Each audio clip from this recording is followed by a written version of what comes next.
এদিকে জাপানে ১,০০,০০০ দক্ষ কর্মী নিয়োগের অগ্রগতি জানা গেল।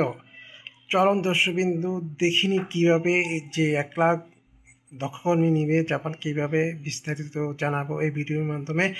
আপনারা আমাদের সাথেই থাকুন। বাংলাদেশ থেকে ১,০০,০০০ দক্ষ কর্মী নিয়োগের অগ্রগতি জানাতে Japan national business support combined cooperatives এর প্রতিনিধি দল প্রধান উপদেষ্টা প্রফেসর মোহাম্মদ ইউনূসের সাথে সাক্ষাৎ করেছেন।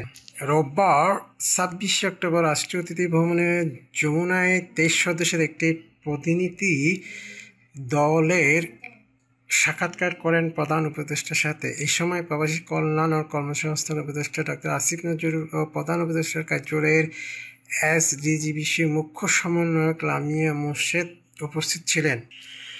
National business support combined cooperatives হল ৫০০টিরও বেশি কোম্পানির একটি জাপানি ব্যবসায়িক ফেডারেশন, যারা সম্প্রতি দক্ষ বাংলাদেশি কর্মী নিয়োগে সুবিধার্থে দেশ থেকে একটি সমঝোতা স্মারক স্বাক্ষর করেছেন।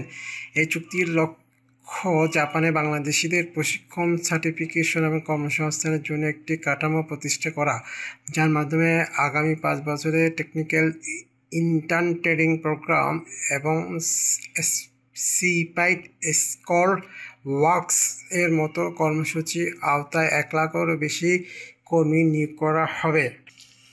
প্রতিনিধি দলের সদস্যরা জানান, স্বাক্ষরিত সমঝোতা স্মারকের আওতায় প্রথম ধাপে আগামী বছর ২,০০০ দক্ষ কর্মী নিয়োগ বিষয়টি প্রক্রিয়াধীন।